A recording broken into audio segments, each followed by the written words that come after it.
E a alegria ter a tua companhia, chegamos ao 150º dia, 150 dias, né, nas Sagradas Escrituras. É uma alegria ter a tua companhia. Meu nome é Everton Alonso e nós estamos juntos nessa saga, em busca de ler a Bíblia toda em um ano. Antes de entrarmos na leitura, quero pedir que você possa deixar o teu curtir, o teu comentário, o teu compartilhar e ativar o sininho de notificações. Hoje nós iremos fazer a leitura de Deuteronômio no capítulo 3, iremos a Salmo no capítulo 85, iremos a Isaías 31 e, por fim, iremos a Apocalipse, no capítulo 1. Aqui em Deuteronômio, no capítulo 3, nós vamos ver a vitória sobre Og, nós vamos ver a divisão da terra e também nós vamos ver que Moisés ele é impedido de entrar à terra de Canaã. Diz assim, Deuteronômio no capítulo 3. Depois voltamos e subimos rumo a Bazã. Og, rei de Bazã, atacou-nos com todo o seu exército em cima do Edrei. O Senhor me disse, não tenha medo dele, pois eu o entreguei em suas mãos com todo o seu exército e dei a você também a terra dele. Você fará com ele como fez com Seom, rei dos amorreus, que habitavam em Esbom. Então o Senhor, nosso Deus, também entregou em nossas mãos Og, rei de Bazã, e todo o seu exército. Nós o derrotamos sem deixar nenhum sobrevivente. Naquela ocasião, conquistamos todas as suas terras, não houve cidade que não tomássemos.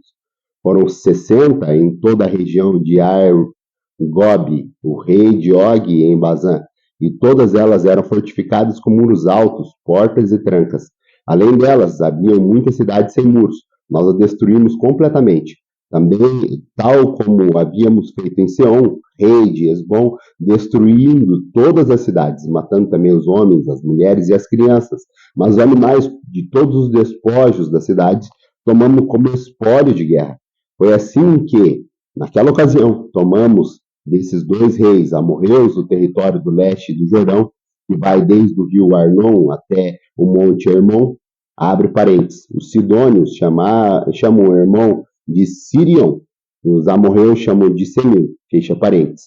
Conquistamos todas as cidades do Planalto, toda a Gileade e também toda a Bazã, até Salcá e Edrei, e todo do reino de Og em Bazã. Og, rei de Bazã, era o único sobrevivente dos refaíns. Sua cama era de ferro e tinha pela medida comum 4 metros de comprimento e 1,80 centímetros de largura. Ela ainda está em Rabá, dos Amonitas. Da terra da qual tomamos posse naquela época, o território que vai do Arroer junto ao ribeiro de Arnon até a metade da cidade dos montes de Gileade, com as suas cidades, dele as tribos de Ruben e de Manassés. Abre parênteses.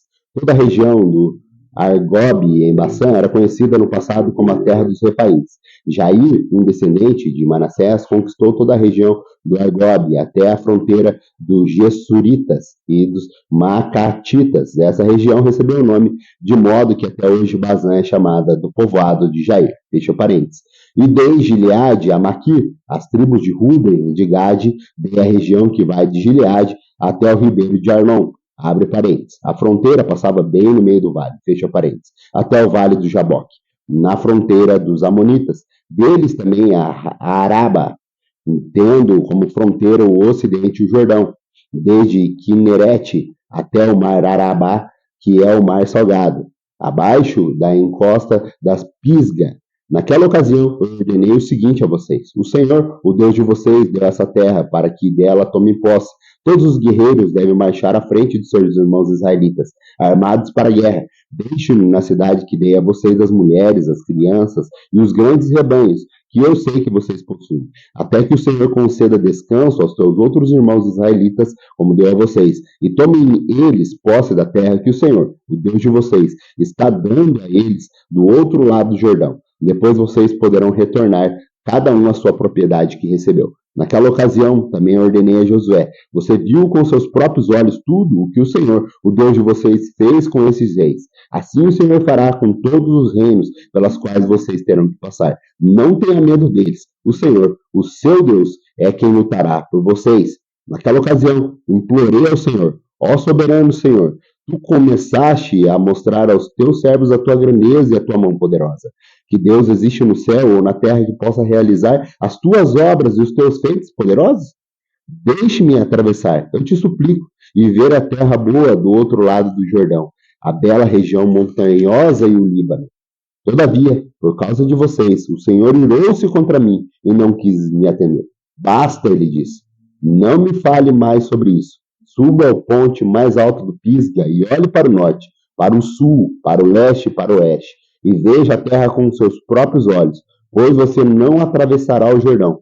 Portanto, dê ordens a Josué, fortaleça-o e encoraja-o, porque será ele que atravessará a frente deste povo, e ele lhe repartirá por herança a terra que você apenas verá. Então ficamos acampados no vale, diante de Bet-peor. Vamos agora a Salmo 85. Salmo 85 é feito pelo mestre de música, um salmo composto pelos coraitas. E aqui ele vai falar sobre a esperança de restauração mais uma vez e súplica para o Senhor ouvir o clamor do seu povo. Diz assim, Salmo 85. Foste favorável à tua terra, ó Senhor. Trouxeste restauração a Jacó. Perdoaste a culpa do teu povo e cobriste todos os pecados. Encheraste todo o teu furor e te afastaste da tua ira tremenda. Restaura-nos mais uma vez, ó Deus, nosso Salvador, e desfaz o teu furor para conosco. Ficará indignado conosco para sempre? Prolongarás a tua ira por todas as gerações? Acaso não renovarás a vida a fim de que teu povo se alegre em ti? Mostra-nos o teu amor, ó Senhor, e conceda-nos a tua salvação. Eu ouvirei o que o Deus, o Senhor, disse. Ele promete paz ao teu povo, aos seus fiéis. Não voltem eles à insensatez. Perto está a salvação, que ele trará aos que temem, e a sua glória habitará em nossa terra. O amor e a fidelidade se encontrarão, a justiça e a paz se beijarão. A fidelidade brotará da terra e a justiça descerá dos céus. O Senhor nos trará bênção e a nossa terra dará sua colheita. A justiça irá diante dele e preparará o caminho para os seus passos. Vamos agora ao profeta Isaías. Nós vamos fazer a leitura do capítulo 31. Aqui, o ai, que é direcionado nessa vez, o ai de temor, o ai de angústia, ele é direcionado àquelas pessoas que colocam e colocavam a confiança no Egito. Então, esse ai de desespero, ai de medo, é direcionado para as pessoas que confiam no Egito. Diz assim, Isaías 31. Ai dos que descem ao Egito em busca de ajuda, que contam com cavalos. Eles confiam na multidão dos seus carros e na grande força dos seus cavaleiros, mas não olham para o Santo de Israel, nem buscam a ajuda que vem do Senhor. Contudo, ele também é sábio e pode trazer a desgraça. Ele não volta atrás em suas palavras. Ele se levantará contra as casas dos perversos, contra quem ajuda os maus. Mas os egípcios são homens, não Deus. Seus cavalos são carne, não espírito.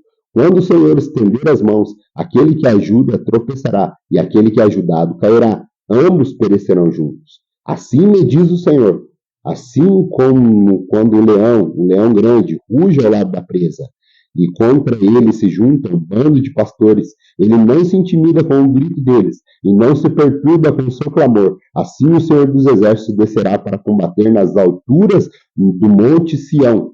Como as aves dão proteção aos seus filhotes com as suas asas, o Senhor dos Exércitos protegerá Jerusalém. Ele a protegerá e a livrará, e a poupará e a salvará. Voltem para aquele contra quem vocês se revoltaram tão tremendamente, ó israelita. Pois naquele dia, cada um de vocês rejeitará os ídolos de prata e de ouro que as suas mãos pecaminosas fizeram. E a Síria cairá por uma espada que não é de homem, uma espada não de mortais a devorará. Todos fugirão da espada, e seus jovens serão sujeitos a trabalhos forçados. Sua fortaleza cairá por causa do pavor. Ao verem a bandeira da batalha, seus líderes entrarão em pânico. Anuncia o Senhor, cujo fogo está em Sião e cuja fornalha está em Jerusalém. Vamos agora ao livro do Apocalipse. Carta que foi escrita do Apocalipse e que nós temos uma feliz constatação, que estamos prosseguindo e avançando, e nós já chegamos aqui nessa primeira findar desse quase metade do ano, nós já estamos finalizando o Novo Testamento. E é uma alegria ter passado esse momento com você. Lembro que dentro desse plano de leitura, nós iremos ler o Novo Testamento 2 vezes consecutivas. E essa primeira leitura, nós estamos encerrando este último livro, que é o livro do Novo Testamento, que é o livro do Apocalipse. Mas, lembro você, nós iremos retornar todos aos livros do Novo Testamento, onde nós iremos ler de forma subsequente 2 vezes. Livro do Apocalipse, no capítulo 1, aqui nós vamos ver uma saudação e uma introdução. O Senhor Jesus revelando quem ele era e de que forma gloriosa que ele estava se revelando para João, lá na ilha de Patmos. Diz assim Apocalipse, no capítulo 1. Revelação de Jesus Cristo, que Deus lhe deu para mostrar aos seus servos o que em breve há de acontecer. Ele enviou o seu anjo para torná-la conhecida ao seu servo João, que dá testemunho de tudo o que viu, isto é, a palavra de Deus e o testemunho de Jesus Cristo. Feliz é aquele que lê as palavras dessa profecia e felizes aqueles que ouvem e guardam o que nela está escrito, porque o tempo está próximo. João, as 7 igrejas da província da Ásia, a vocês, graça e paz da parte daquele que é, que era e que há de vir, dos 7 Espíritos que estão diante do trono, e de Jesus Cristo, que é a testemunha fiel, o primogênito dentre os mortos e o soberano dos reis da terra. Ele nos amou e nos libertou dos nossos pecados por meio do seu sangue, e nos constituiu reinos sacerdotes para servir a seu Deus e Pai. A ele sejam glória e poder para todos sempre. Amém. Eis que ele vem com nuvens, e todo olho verá, até mesmo aqueles que os traspassaram, e todos os povos da terra se lamentarão por causa dele. Eu sou o Alfa, o Ômega, diz o Senhor Deus, o que é, o que era, o que há de vir, o Todo-Poderoso. Eu, João, irmão e companheiro de vocês no sofrimento, no reino, na perseverança em Jesus, estava na ilha de Patmos por causa da palavra de Deus e do testemunho de Jesus. No dia do Senhor, achei-me no Espírito, e ouvi por trás de mim uma voz forte, como de trombeta, que dizia: escreva no livro o que você vê e envie a estas 7 igrejas: Éfeso, Esmirna, Pérgamo, Tiatira, Sardes, Filadélfia e Laodiceia. Voltei-me para ver quem falava comigo. Voltando-me, vi 7 candelabros de ouro, e entre os candelabros alguém semelhante ao Filho do Homem, como uma veste que chegava aos seus pés, e um cinturão de ouro ao redor do seu peito. Sua cabeça e seus cabelos eram brancos como a lã, tão brancos como a neve, e os seus olhos eram como chama de fogo. Seus pés eram como um de bronze numa fornalha ardente, e sua voz como um som de muitas águas. Tinham em suas mãos direitas 7 estrelas, e da sua boca saía uma espada afiada como de 2 gumes. Sua face era como de um sol quando brilha em todo o seu fulgor. Quando vi, caí aos seus pés como morto. Então ele colocou a sua mão direita sobre mim e disse: não tenha medo. Eu sou o primeiro e o último. Sou aquele que vive. Estive morto, mas agora estou vivo para sempre. Eu tenho as chaves da morte e do Hades. Escreva, pois, a essas coisas que viu, tanto para os presentes como o que há de acontecer.